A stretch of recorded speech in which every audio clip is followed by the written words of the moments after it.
I'm sitting with Tommy Pickering. It's the 2023 World Championships and we're now 4th day of practicing, so we're now dotting the I's and crossing the T's as what we've done. I'm going to go through some of the few little bits and pieces just to show you the way that we're adding a few extra fish to the net. We're with Tommy at the moment. This is the 4th day. Tommy's just swinging a what we call a goby. We've named them little baby pollock. Baby pollock. I'm going to go through some of the detail now. We haven't been able to do this all week because obviously we want to keep it secret. But what we're actually fishing is we're fishing 2 lines at the moment. We fish one about 5 metres and we're fishing one also about 6 metres, about a metre apart or a section apart. And we're using quite heavy rigs in not necessarily shallow water. You see how quick we're catching. That's another goby. And it looks like it's going to be a 100% goby match. So we're not going to concentrate anything else. But if you could just see in his hand there, you just see that drilled bullet, and it was a 3-inch hook length, and we're threading a pinky on a size 16 hook, just as a robust. But as the week has gone on, it's gone from big baits, it's getting much finer and much refined now. We're now actually having to put a bloodworm on the hook to get a bite. But we're still getting 60 an hour, 240 in the 4 hours, and that's equating to about just over 2 kilos. They're about 10 grams each, and that's a big one. That's probably 15 grams. So you can see to make a kilo, you're looking at about 100 fish per kilo, maybe just a little bit more. There's a couple of important things we need to know about this river. Also, that the level goes up and down quite quickly, and it can drop and rise 6 inches within the matter of minutes.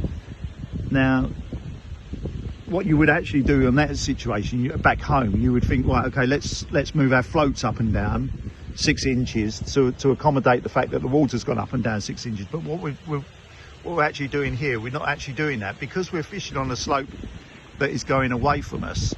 What we actually do is to keep at the right depth, we look to see if it's gone up or down, and we either push our pole floats out a little bit further, or we bring them back a little bit further if the water's gone up to keep in the deep water, or we bring our pole floats back a little bit closer if the water's gone down. So that's how we do it. Now, to see how it's going up and down, we use what is known as a depth marker, and I'm going to go around the other side of Tommy now. I'm not going to try and disturb him because he is actually fishing. What we've got, I'm not sure if hopefully you can see this here. By his keep net now, we've got a marker sticking in the water. And I'm going to try and zoom in if I can, and you might be able to see just there.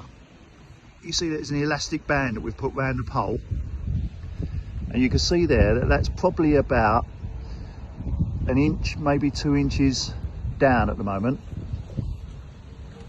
So what we do then is, because the water level's down, we bring the pole float closer, or sorry, we push the pole float a bit further out into the deeper water.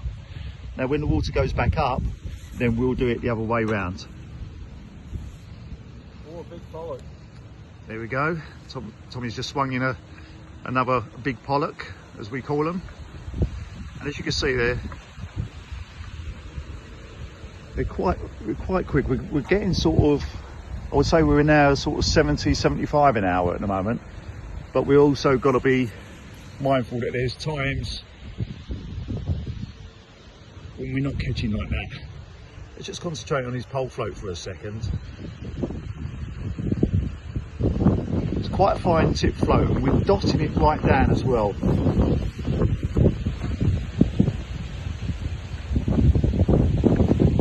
As you can see again, the 6 gram bullet with a 3-inch hook length. Now it's probably a little bit alien in the UK.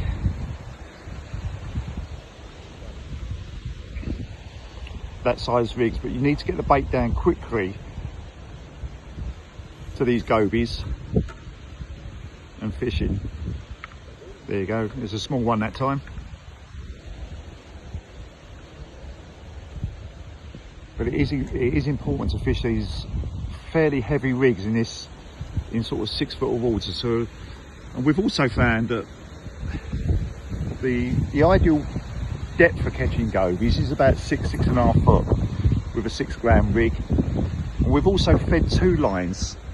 We've fed a 5 metre line with 1 litre of soil and ground bait, with 100 millilitres of joker and 50 millilitres of dead pinkies.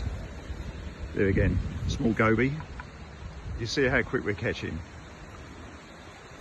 And then what we do then is we put another section on and we feed again at 6 metres. Same amount, 1 litre of ground bait soil mix with 100 millilitres of joker and 50 millilitres of deadies.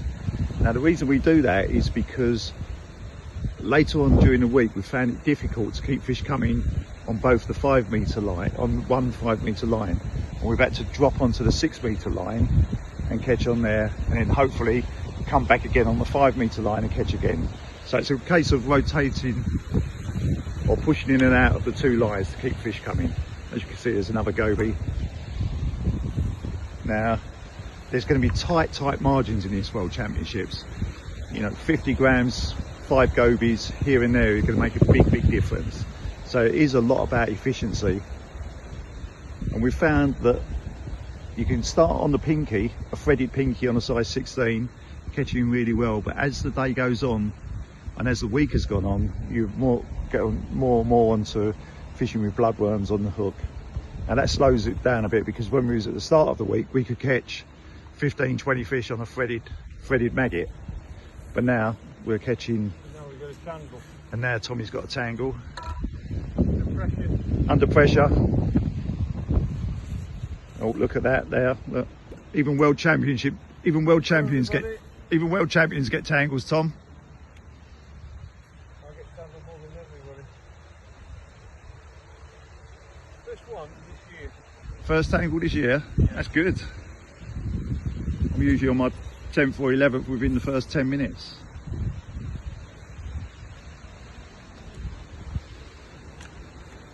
So that's a little bit of an insight into the River Mozilla.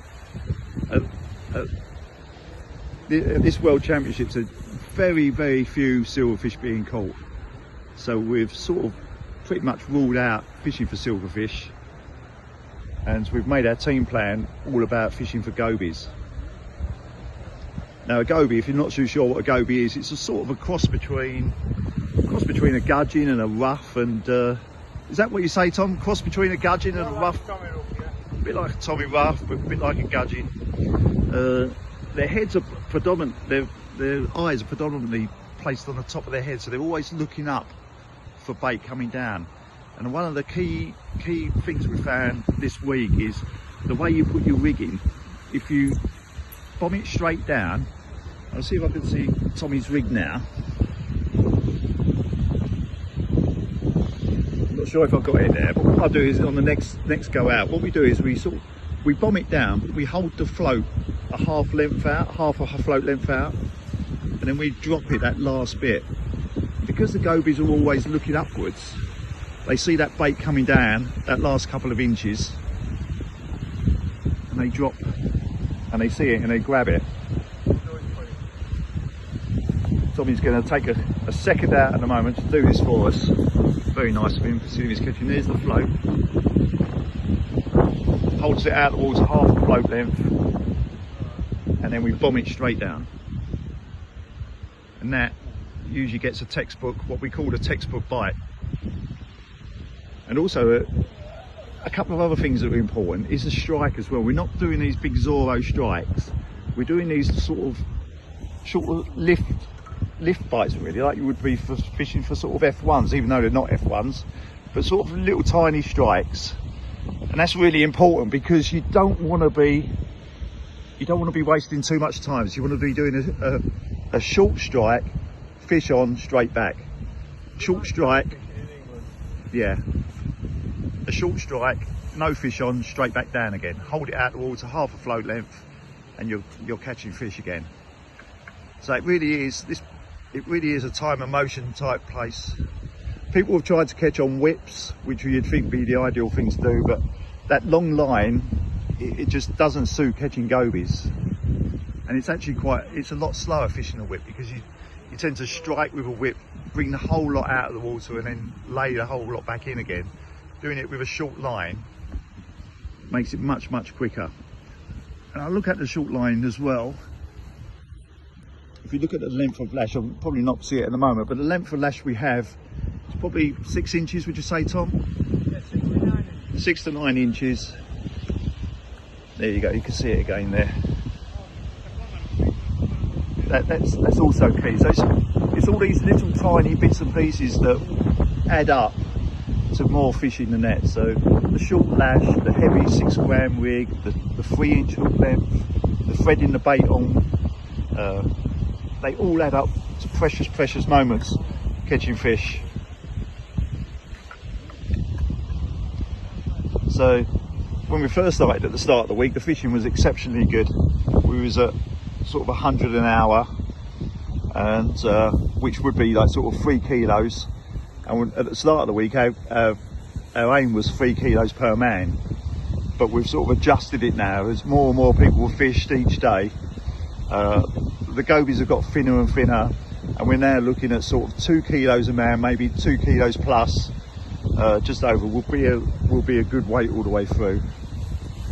So it's not going to be a world championships with massive weights this year.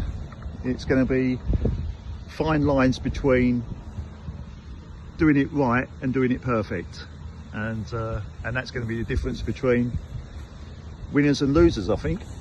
So, but there's a lot of teams that have been watching us this week. Every practice day we've had, most of the teams standing behind us, looking at the differences that we're doing.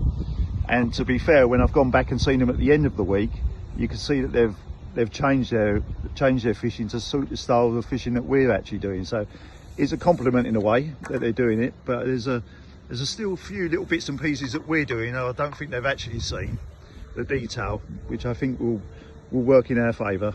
And hopefully now we can line a few draws up for the match days on Friday and Saturday, and we can do well. Thanks for that, Tom.